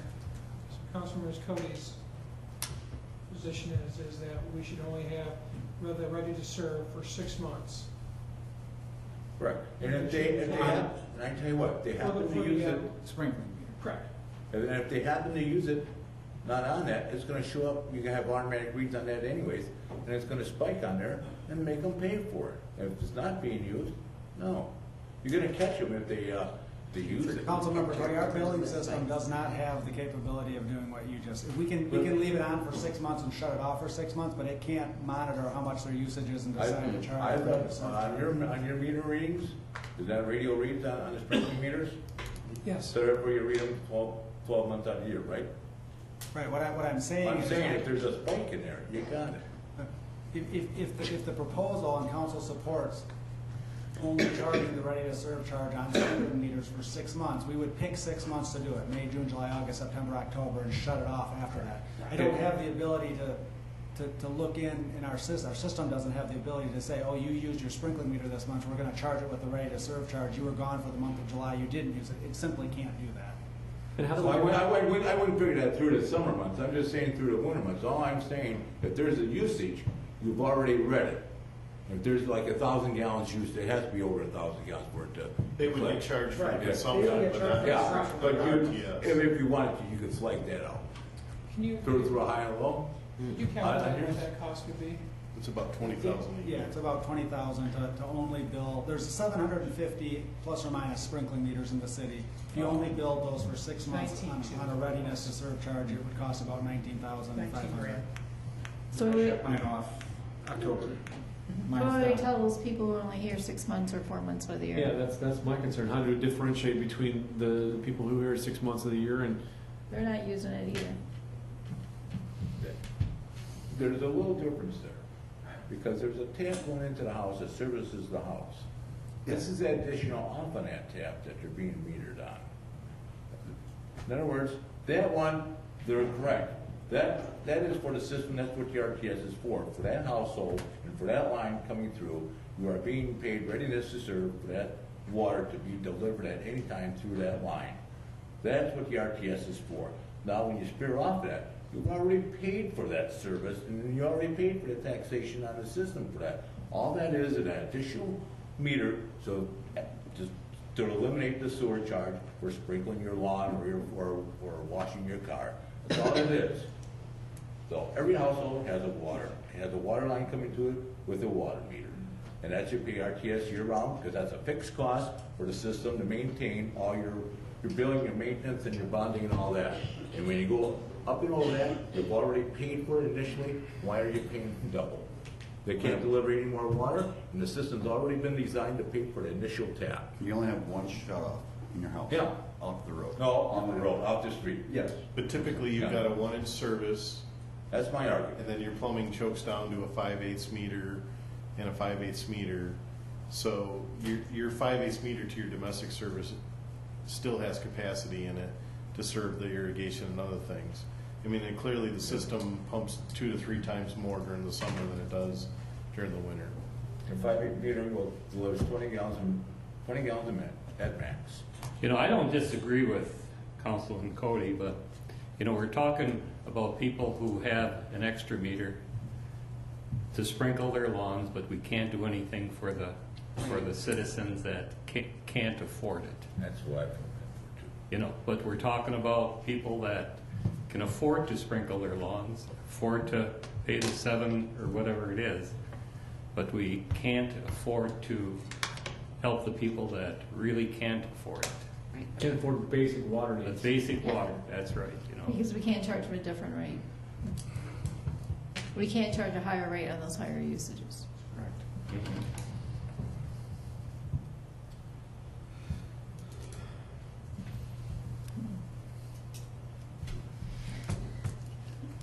I guess we move on. I guess, I- what's the desire of council? I don't want to make sure. I don't see any, I missed something. I think we wanted to revisit, rehash this, relook at it again, see what are our options. If we could charge different rates, obviously we cannot do that. If we do anything differently with the percentage increases, we are then, in effect, going to be impacting those rates further down the road, which may be even harder for people to adjust to. I don't see any change that we can really implement that's going to benefit anybody. Maybe just provide some services to those who are having a really difficult time. Well, seeing though this is going nowhere, can we take a break? I would add, That's like, the next thing. can I Just move on make from the deer. can I just say something once though? I would really request that the citizens of Manistee please be a little more understanding. This is not something we did to bring hardship to anyone, and it is not necessary to create schisms within the community because you don't like the sewer rates or the water rates have been changed, raised, or whatever, and a ready-to-serve charge. So a little politeness would be appreciated. Thank you. Now we can take a break. If the mayor says so. Let's just move on to the deer herd. It's 9 o'clock, we take another break and. So we're going to take a break. I'm taking a break, okay? We talked about this topic multiple times. Chief Bachman is back here again with us tonight to talk about calling the deer herd. Come on up. We really don't have anything different than what we've discussed in the past. We have had one of our officers out doing counts. The counts have roughly arriving on the 70 range for the deer. Okay. The counts that we have done have showed that on an annual night. And How many were there last year on the count? How many were there last year on the count? We counted in 2010, we counted 81 deer. 2012, we counted 73 deer. We didn't count in 2013, we counted 77 deer in 2014. Staying the same. Those are the numbers of what we have counted when our officers are out there doing it. So, 30 deer that live on the golf course, pretty much in that neighborhood. There's about 15 live in the well field, and the other ones are spread throughout the community. 6 in the pit by Mr. Orkel's house, some on the north side, some in Mexican. I've got more than 6. I can count at least 10 or 12 every night. And I have less than 5. So The issues really are the same as we've talked about in the past. The state of Michigan will issue us the licenses to harvest and cull the deer. We still believe the best location is down by the well field. We can kill deer by the well field. I probably can't kill a deer in Mr. Harper's neighborhood by the well field. They probably don't go to the well field. Right. We can't kill deer on the golf course. They've already said we're not allowed on their property. Correct. I know one accident that a gentleman was pulling into his yard over on Tamarack Street, and the deer jumped out and hit the front end, cost over $1,000 worth of damage to his car. We've had one on a couple of weeks ago on Jackson, just on the highway. Probably, I don't. A couple more. 3 o'clock in the afternoon. Yeah, it's 3 o'clock in the afternoon. Get 3 or 4 they get stuck on the fence over in Cedar Street too. Yeah. That's I think this is a safety issue, that we both have to look at deer car accidents and also the probability of ticks spreading disease. And you know, you gotta look a little bit at, you know, they do eat the flowers and stuff like that too. But I look more at the safety issue, and yeah, something should be done, at least pick a number, to kind of thin them out a little bit, you know? I don't know what the right answer is. You just can't be shooting them all because there's more gonna be coming in. But pick a number and start doing what has to be done. That's what I'm saying. We have to do it every other year, you know. It's not every other You year. know, it's every year. It's every year. Let's do it every year then. It's every year. Pick a number. Say shoot I tell you what, once you shoot a couple, the rest of them aren't gonna go. Unless they're feeding. That's the only reason why they're here. The problem is, the citizens are gonna start taking this into their own hands, you know. And they already have up in my area. The gentleman got caught, but he took care of the problem in his yard. Was he taking care of nuisance deer or just getting some benefit? No, he took care of a nuisance deer because he dropped it off at the city garage to get rid of it. Probably wasn't the best. So the issue really is that, so if and I disagree that it's a safety issue. If it's a safety issue, then are 40 deer more safe than 60 deer? Are 20 deer more safe than 80 deer? Are no deer more safe than 80 deer? More deer, or no deer, more safe. Well, if it's a safety issue, should you have any deer?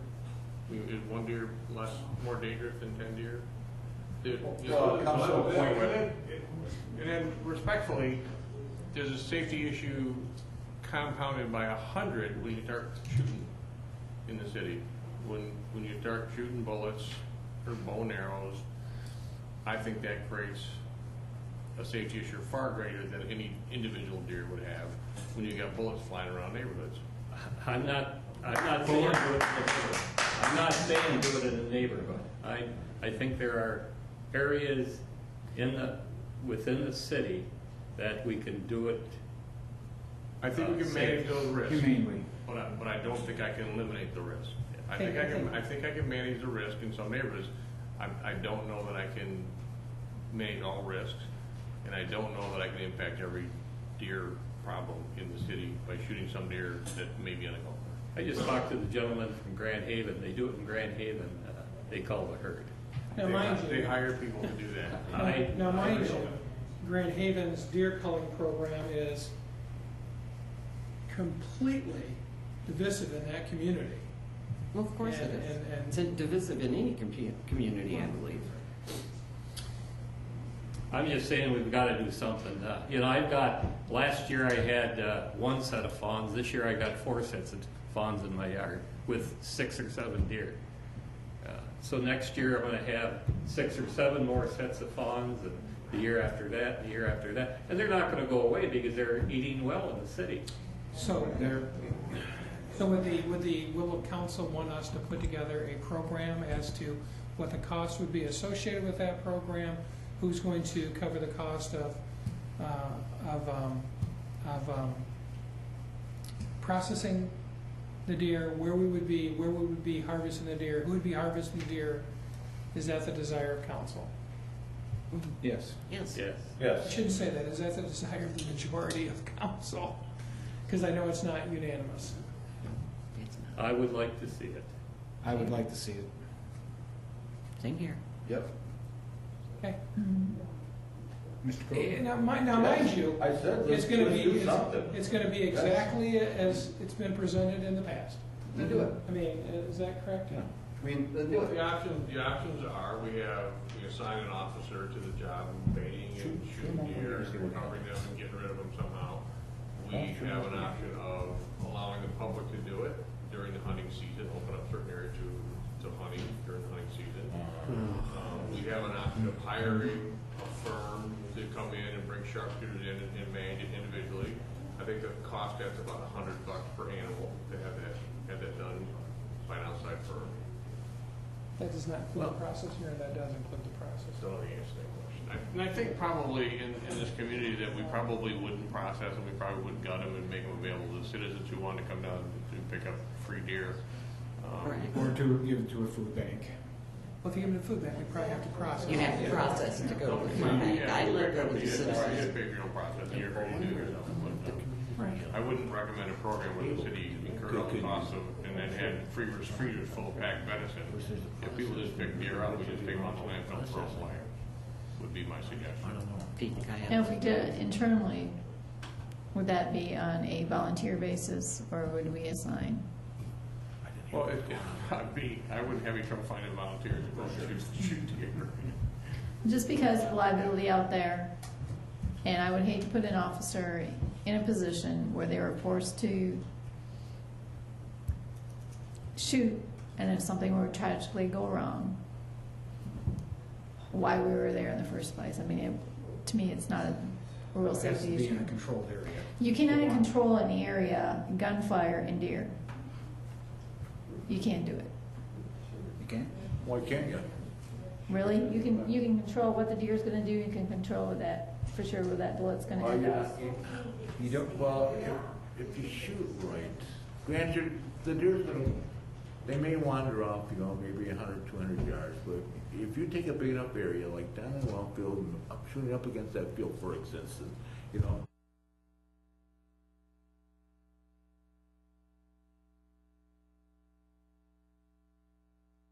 with a scope and everything else like that, that deer, 100 yards, he ain't gonna make it to the top of the hill, and he ain't gonna make it to the roads. And you don't, But the problem is, there is a school there though, but I was just saying, that is a place where if you set off, you can kind of control what the outcome. Not all outcomes I are good agree, either. you can manage that risk, but we can't Eliminate it. eliminate all risk when you're shooting one. Well, you can't eliminate all risks if the deer is allowed to impede traffic or spread disease or anything else. So it's 6 of one, half a dozen of another. But I have absolutely zero liability to the city of Manistee if a deer gets hit by a car than I do if a citizen gets hit by a bullet.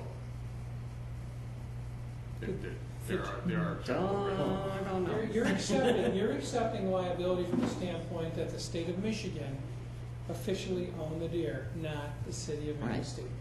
You're accepting that, and that's okay if we choose to do so, just making sure that we fully understand what we're taking on, so. But the state of Michigan will not do anything about it, so we have to. Well, you don't have to, We you're don't choosing have to. to, you're choosing to. But I'm just saying, we're making a conscious choice to look at that. And it appears that the majority of council want us to put together that program and bring it back to you for your review. I believe it's a benefit to the community to call the deer safety and food. Yes. But I saw at least 5. I don't know about Councilman Gustin. Give me a month to put together a program, and I'll sign it and take a look at it. Good one? I mean, I don't, my territory that I live in, don't see any deer. And I see more feral cats than I see deer, so, and I see more exposure from feral cats than I do from deer, so. If there were deer If there were deer in my backyard, I may have some different opinions about that, so. There were deer in my adjacent yard last night. I threw a football at them, they didn't move. When I went to get it, they looked at me. So they're not afraid of They're humans afraid to domesticate. due to people feeding. I'm sure there are people that And feel. I think that if you're gonna address that aspect, you should really need to address the other aspect, which is the feeding issue. You still have folks who are feeding the deer. Intentionally or unintentionally. I'm not talking about the apple trees, I'm talking about the 5 gallons of corn. Or the bucket of corn and stuff like that. I mean, yeah, I know the squirrels are eating it too, but those are all part of the issues we should address. So we will bring back to you as quickly as possible some ideas and concepts that he's already looked at. It'd be a winter operator in the snow, Yes. Okay. low light, dark. Less people out and about. It's just no.